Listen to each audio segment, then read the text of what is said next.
हमें मना किया गया है उसको हम करते हैं। इतने सारे हमें फ्रीडम मिली है, स्वतंत्रता हमें मिली है, लेकिन उसको हमें नहीं करना है। लेकिन जो हमें नहीं करना है उसको हम, पौलुस कहते हैं कि जो मैं करने के लिए चाहता हूं उसको मैं नहीं कर पाता हूं, लेकिन जो करना नहीं चाहता उसको ही मैं करता हूं। जी तो एक बात ध्यान दे, क्या इससे पहले हवा ने इस फल को नहीं देखी थी? क्या उससे पहले हवा के सामने ये फल इतना सुंदर नहीं था, इतना मनभाव नहीं? उन्हें भरमाता है और उन्हें सबसे पहली बार उनको एक पाप में गिराता है। तो यहां देखिए, उस फल में या उस पेड़ में कोई बुराई नहीं थी, कोई खराबी नहीं थी। तो यह हम ना सोचें उस फल खाने की वजह से ये लोग, जो हम सामने से देखते हैं, हमारे चेहरे में जो दिखाई देता है वो हमेशा सच नहीं होता, वो हमेशा सही नहीं होता। सलाम दोस्तों, सभी को प्रभु यीशु मसीह के मधुर नाम से हाथ जोड़ के प्यारा भरा नमस्कार, प्रेज द लॉर्ड। दोस्तों, आज एक छोटा सा वचन देखेंगे, लेकिन बहुत ही गंभीर वचन है। जी हाँ, बहुत ही गंभीर वचन है। तो चलिए हम पढ़ेंगे उत्पत्ति अध्याय 3 वचन 6, जेनेसिस चैप्टर 3 वर्स 6। तो यहाँ पे इस प्रकार लिखा गया, अतः जब स्त्री ने देखा कि उस वृक्ष का फल खाने के लिए अच्छा और देखने में मनभाव और बुद्धि देने के लिए चाहने योग्य भी है, तब उसने उसमें से तोड़कर खाया और अपने पति को भी दिया और उसने भी खाया। तो दोस्तों, हम सब जानते हैं, जब परमेश्वर ने इस दुनिया की सृष्टि की, इस दुनिया को रचा, तो परमेश्वर ने भांति भांति के पेड़ लगाए। भांति भांति के पेड़ यानी कि बहुत सारे पेड़ परमेश्वर ने लगाए। लेकिन अदन की वाटिका के बीचों बीच 2 पेड़ लगाए थे। जी हाँ, 2 पेड़, जो कि जीवन का वृक्ष और भले या बुरे के ज्ञान का वृक्ष। ये 2 पेड़ परमेश्वर ने उस वाटिका के बीचों बीच लगाए थे। तो परमेश्वर ने क्या कहा, आदम और हव्वा को, स्पेशली आदम को परमेश्वर ने पूरा स्वतंत्रता दी। देखो, जितने भी पेड़ हैं उन सब का फल तुम खा सकते हो, निसंदेह खा सकते हो। लेकिन एक बात याद रहे कि जो पेड़ बीचों बीच लगा हुआ है, यानी कि जीवन का वृक्ष और भले या बुरे के ज्ञान का जो पेड़ था, उसमें से फल नहीं खाना है। विशेषकर उस भले या बुरे के ज्ञान के पेड़ से फल को नहीं खाना है। तो दोस्तों, परमेश्वर ने आदम और हव्वा को पूरा ही स्वतंत्रता दी थी, यानी कि सब पेड़ों का फल आप खा सकते हो, लेकिन एक वृक्ष का फल नहीं खाना है। तो दोस्तों, यहां पे अगर परमेश्वर ये कहते कि कुछ भी नहीं खाना है, तो एक प्रॉब्लम होता। क्या प्रॉब्लम होता? कि परमेश्वर के हाथों में पूरा कंट्रोल रहता, यानी कि ये लोग एक रोबोट की तरह परमेश्वर के इशारा से नाचते। लेकिन परमेश्वर ने ये नहीं चाहा, परमेश्वर ने ये नहीं किया। उसने एक फ्रीडम ऑफ चॉइस दिया, उनको एक चुनने का अधिकार दिया कि आप चुन सकते हो, आप चयन कर सकते हो, आप पसंद कर सकते हो और आप खुद फैसला कर सकते हो। जी हाँ दोस्तों, इसलिए परमेश्वर ने कहा जितने भी पेड़ है सबके फल बिना खटके, हर पेड़ का फल आप खा सकते हो, कोई प्रॉब्लम नहीं है। लेकिन ये वृक्षों का फल को आपको नहीं खाना है। अगर खाओगे क्या होगा? अगर तुम खाओगे तो अवश्य ही मरोगे, निश्चय ही मरोगे। तो दोस्तों देखिए, हम इंसान का स्वभाव क्या है।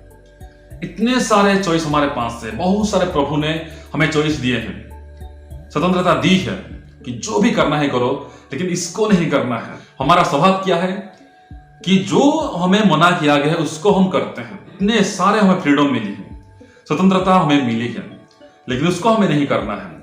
लेकिन जो हमें नहीं करना है उसको हम करते हैं। पौलुस कहते हैं कि जो मैं करने के लिए चाहता हूं उसको मैं नहीं कर पाता हूं, लेकिन जो करना नहीं चाहता उसको ही मैं करता हूं। जी हाँ, तो यही मनुष्य का टेंडेंसी है, ह्यूमन टेंडेंसी ये है कि हम जो हमें करने के लिए कहा गया है उसको हम नहीं करते हैं, और जो हमें करने के लिए मना किया गया है उसको हम करने के लिए पसंद करते हैं, उसको ही हम करते हैं। तो आदम का परमेश्वर ने क्या कहा कि सब कुछ खा सकते हो, लेकिन इसको नहीं खा सकते हो। लेकिन दोस्तों, क्या हुआ? उनके जीवन में एक परीक्षा के रूप में शैतान उनके सामने आता है। एक बात हम ध्यान दें, जो फल के बारे में परमेश्वर ने उनको कहा था, यानी कि भले या बुरे के ज्ञान का जो फल था, उस फल को, उस पेड़ को आदम और हव्वा कितने ही बार देखे होंगे। जी हाँ दोस्तों, कितने ही बार देखे होंगे, बहुत बार, हमेशा देखते होंगे, क्योंकि उनके सामने ही वो फल था वे पेड़ लगे हुए थे, यानी कि हमेशा वे देखते थे उनके चेहरे के सामने ही वे पेड़ और वो फल लगे हुए थे। लेकिन शैतान का चालाकी देखिए, शैतान जब उनके पास आता है क्या कहता है, उनको पूछता है क्या सच में परमेश्वर ने तुम्हें ये खाने के लिए मना किया है? ये लोग कहते हैं जी हाँ, हम लोग सब खा सकते हैं। देखिए वे खुद कहते हैं हम सब खा सकते हैं, लेकिन इसी पेड़ का फल हमें खाने के लिए परमेश्वर ने मना किया है। लेकिन शैतान कहता है क्यों मना किया है, कि क्यों मना किया है, अगर खाओगे तो क्या होगा? तो ये कहते हैं कि अगर हम खाएंगे तो हम अवश्य ही मरेंगे। शैतान क्या कहता है, तुम अवश्य ही नहीं मरोगे, तुम नहीं मरोगे, लेकिन क्या होगे, तुम्हारा ज्ञान आ जाएगा और तुम परमेश्वर के तुल्य हो जाओगे, परमेश्वर के जैसे बन जाओगे। हवा देखती है कि ये फल तो वाकई बहुत सुंदर है, वाह खूबसूरत है, बहुत ही सुंदर है। दोस्तों एक बात ध्यान दे, क्या इससे पहले हवा ने इस फल को नहीं देखी थी? क्या उससे पहले हवा के सामने ये फल इतना सुंदर नहीं था, इतना मनभाव नहीं था, बुद्धि देने के लिए इतना चाहने योग्य भी नहीं था? जरूर था, जरूर था दोस्तों, लेकिन शैतान ने उनके मन में ऐसा डाल देता है, शैतान उनके ब्रेन को, उनके मन को इतना मैनिपुलेट करता है कि वो सोचते हैं सही में ये तो वाकई बहुत सुंदर है, बहुत खूबसूरत है, क्या बोलते हैं, खाने के लिए अच्छा, और देखने में मनभाव और बुद्धि देने के लिए चाहने योग्य भी है।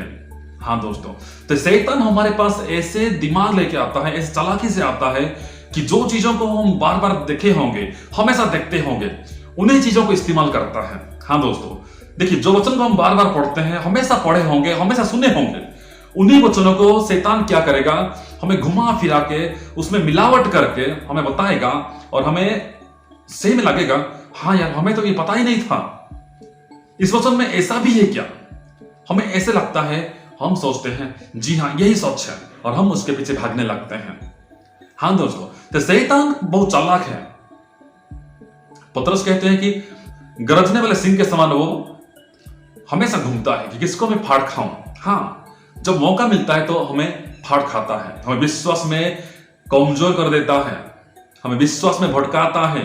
इन्हीं वचनों को इस्तेमाल करके वो हमें भटकाता है और हम समझ नहीं पाते हैं ये शैतान कहता है या परमेश्वर के भक्त, परमेश्वर के दास हमें कहते हैं, हम समझ ही नहीं पाते और हम अंधा बन के उनको फॉलो करना शुरू कर देते हैं। तो दोस्तों जैसे मैंने कहा कि शैतान को पता है कि हमें कौन सी चीजों को पसंद है, हम किसको हमेशा देखते हैं, किस चीजों से हमें प्यार है, वही चीजों को शैतान इस्तेमाल करता है हमें भटकाने के लिए, हमें भरमाने के लिए। ऐसा ही यहाँ पे आदम और हवा के केस में हुआ, जो फल को उन्होंने हमेशा देखते थे, हमेशा उनके चेहरे के सामने ही रहता था फल, उसी फल का इस्तेमाल करके उन्हें भरमाता है और उन्हें सबसे पहली बार उनको एक पाप में गिराता है। तो दोस्तों यहाँ देखिए, उस फल में या उस पेड़ में कोई बुराई नहीं थी, कोई खराबी नहीं थी।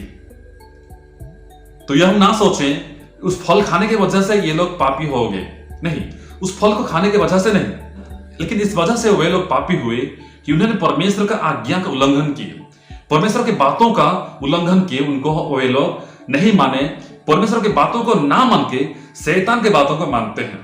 हाँ दोस्तों, तो फल में कोई बुराई नहीं थी, ना कि इस पेड़ में कोई बुराई थी, कोई भी खराबी नहीं है, कोई बुराई नहीं है, उसमें कोई भी ऐसे कमियां नहीं थे।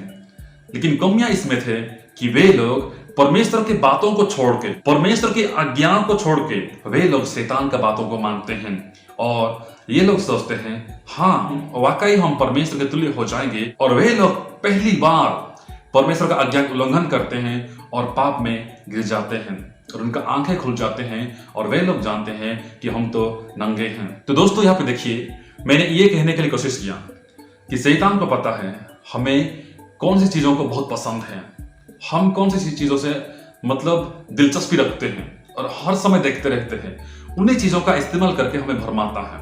हाँ, उन्हीं चीजों का इस्तेमाल करके हमें भरमाता है। वैसे ही वचनों में भी हमें भरमाता है। हम जो वचनों को पढ़ते हैं, कभी कभी ऐसे हम सुनते हैं वचनों को कि जो हमारे कानों की खुजली को मिटा देते हैं, ठीक है, जो हमें सुनना पसंद होता है, जो एक्चुअली में सुनना वो नहीं सुनते हैं, जो सुनने के लिए पसंद होता है, ये हुआ वो हुआ, ऐसे होगा वैसे होगा, तो हम उनके पीछे पागल हो जाते हैं। लेकिन सही में वचनों में क्या लिखा गया है, वचन हमें क्या बताता है, उसको हम नहीं पढ़ते हैं। तो शैतान को अच्छा से पता है कि वो हमें कैसे भरमा सकता है, तो ऐसे हमें भरमाता है। और उस फल में या उस पेड़ में कोई बुराई नहीं थी, कोई खराबी नहीं थी। खराबी थी या बुराई थी तो इनके आज्ञा उल्लंघन में, परमेश्वर का बात ना मानने में, ना कि उस फल में या ना उस पेड़ में।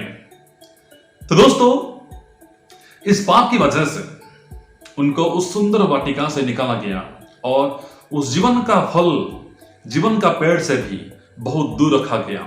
अगर जीवन का फल कौन है, उसके बारे में बाइबल बहुत साफ साफ बताती है कि वो प्रभु यीशु मसीह है।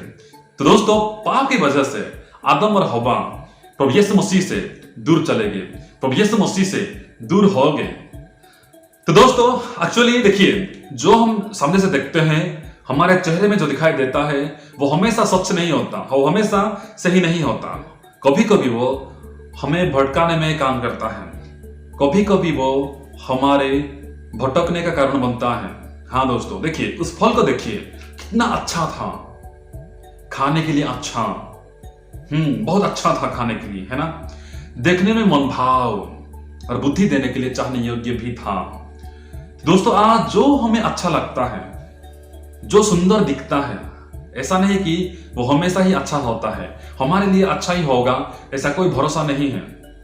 इसके लिए हमें उसके पीछे जाना पड़ेगा, एक्चुअली वो क्या है। वचनों में भी ऐसा है, बहुत से वचनों में मिलावट होता है और हम बिना सोचे समझे उन वचनों को सुनते हैं और हम मान भी लेते हैं, लेकिन उसके पीछे कौन है, कौन सा शक्ति काम करता है, उसको हम देखना ही पसंद नहीं करते हैं। हाँ दोस्तों, इसलिए आज हम देखें, जो हमारे लिए अच्छा दिखता है, जो हमारे आंखों को अच्छा दिखता है, खाने के लिए अच्छा होगा, टेस्टी होगा, डिलीशियस होगा, खूबसूरत होगा और बुद्धि देने के लिए चाहने योग्य भी होगा, इसका मतलब ये बिल्कुल भी नहीं है कि वो हमारे लिए अच्छा है। इसका मतलब ये बिल्कुल भी नहीं है कि वो हमारे आत्मिक जीवन के लिए अच्छा है। हाँ दोस्तों, कभी कभी वो हमारे भटकने का कारण बनता है। जो वचन हम सुनते हैं, जो हम खाते हैं, हमें अच्छा लगता है, लेकिन आप सोचें, क्या वो वचन हमें स्पिरिचुअली भरमाता तो नहीं है, क्या हमें स्पिरिचुअली भटकाता तो नहीं है। हम सोचें, स्पिरिचुअली आगे बढ़ने में वो कहीं हमें रुकता तो नहीं है रास्ता। हम सोचें दोस्तों, जो वचन हमें सुनने में अच्छा लगता है, बहुत सुंदर तरीके से बताया गया हो वचन को, हमें बुद्धि देने वाला वचन भी होगा, इसका मतलब ये बिल्कुल भी नहीं है कि वो वचन हमें स्पिरिचुअली आगे बढ़ाएंगे, हमें आत्मिक रूप से आगे बढ़ाएंगे। हाँ दोस्तों, इसलिए जब भी आप वचन को सुनते हैं, आप बाइबल से हमेशा परखें, आप देखें कि वो वचन क्या बाइबल से कहा गया है या मनगढ़ंत कथा कहानियों को कहा गया है। आप हमेशा परखें और देखें। यहाँ पे देखें कि आदम और हव्वा, परमेश्वर जो उनके साथ साथ रहता था, उनके बातों का उल्लंघन करते हैं, उनके आज्ञाओं का उल्लंघन करते हैं, और जो शैतान एक ही बार आके उनको भरमाता है। देखो, अगर खाओगे तुम कभी नहीं मरोगे, लेकिन तुम ऐसे बनोगे, एक लालच दिखाया, एक प्रलोभन दिखाया, तो वे लोग उसमें गिर गए और पहली बार वे लोग परमेश्वर का बातों का, परमेश्वर का आज्ञाओं का उल्लंघन करते हैं और पाप में गिर जाते हैं। तो दोस्तों, आज हम परखें कि जो भी वचन सुनते हैं, जो भी हम सुनते हैं, उन वचनों को हम हमेशा और हमेशा बाइबल के साथ हम थोड़ा कंपेयर करें, थोड़ा तुलना करें कि जो कहा गया है क्या वो बाइबल से कहा गया है या अपने मनगढ़ंत कहानियों को, मनगढ़ंत कथा कहानियों को कहा गया है। हम हमेशा परखना बहुत ही जरूरी है। तो दोस्तों, आप भी इन वचनों को पढ़े और प्रभु की महिमा, प्रभु की बढ़ाई करें। प्रभु हम सबको आशीष दे, बहुत से आशीष दे। आमीन।